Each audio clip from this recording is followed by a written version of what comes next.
Hello বন্ধুরা, সবাই কেমন আছো? আশা করি সকলে ভালো আছো।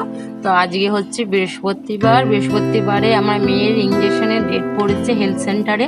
তো আমি এত ভর দুপুরবেলায় চললাম ইঞ্জেকশন দিতে।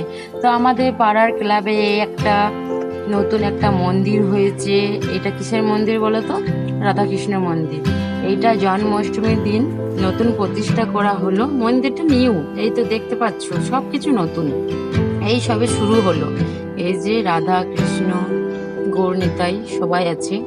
আমার মেয়ে খুব ভক্ত ঠাকুরের, ওকে একটু প্রণাম করিয়ে নিলাম, আমিও করে নিলাম। তো অষ্টমীর দিন আমাদের আসা হয়নি, আমাদের বাড়িতে এত বড় করে পুজো হয়, তো আমরা পাড়ার ক্লাবের ঠাকুরটা দেখবো কিভাবে, আসা হয় নাই। তো যাই হোক, এখানে ইঞ্জেকশন দেওয়াতে আসছিলাম, তখনই দেখে নিলাম এই যে একটা ক্লাবের পাশে মন্দিরটা করেছে। তো এত দুপুরবেলায় এত রোদ, ছাতা নিয়ে চললাম আমি, আমার শ্বশুর মা একাই হেঁটে হেঁটে যাচ্ছে রোদের বেলাতে। এই যে আমার মেয়ে, আমি ছাতা নিয়ে চললাম।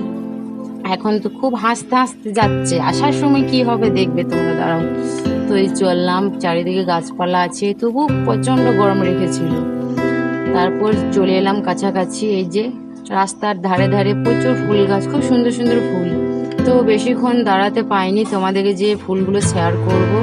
তো দাঁড়াতে পাইনি কারণ কার্ডটা জমা দিতে হবে, না হলে ইঞ্জেকশন দেরিতে পাবে আমার মেয়ে। সেই জন্য এই যে সামনে আমাদের একটা কালাগুনি মন্দির, এই কালাগুনি মন্দিরটা হচ্ছে আমাদের শিব ঠাকুরের মন্দির। আর এই পুকুরটাতে চড়ক তোলা হয়, পুকুরে চড়ক আছে। এই যে চলে এলাম হেলথ সেন্টার, এখানে প্রচুর বাচ্চা ছিল, তাদের সাথে আমার মেয়ে খেলা করছিল। এখানে এলাও নেই ভিডিও করা, যাই হোক আমি ইঞ্জেকশন ভিডিও করে নিই। তো এই যে প্রচুর বাচ্চা, আমার মেয়ে দাঁড়িয়ে দাঁড়িয়ে খেলছে আর দেখছে, সবাই কত খেলা করছে, কান্না করছে, ও দাঁড়িয়ে দাঁড়িয়ে হাসছে। তো আবার খুব বড় হয়েছে আমার মেয়ে, জানো, সবাইকে মেরে বেড়াচ্ছে। কোথায় মারছে? মাথায়, সবাইকে মাথায় মেরে বেড়াচ্ছে। খুব দুষ্টু, হাঁটি হাঁটি পা পা করে চলে বেড়াচ্ছে আর মেরে বেড়াচ্ছে সব বাচ্চাগুলোকে। তো আমি জুতোগুলো খুলে দিলাম, খুব গরম লাগছিল তাই। তো এই যে ইঞ্জেকশন দেওয়া হয়ে গেল, প্রচুর কান্নাকাটি করছিল। তো গাড়িতে চাপার, ওর পাপা এসেছিল, তারপর গাড়িতে চাপলাম, গাড়িতে চাপার পর ও একটু শান্ত হলো। তো ওকে বাই, কেমন লাগলো জানিও।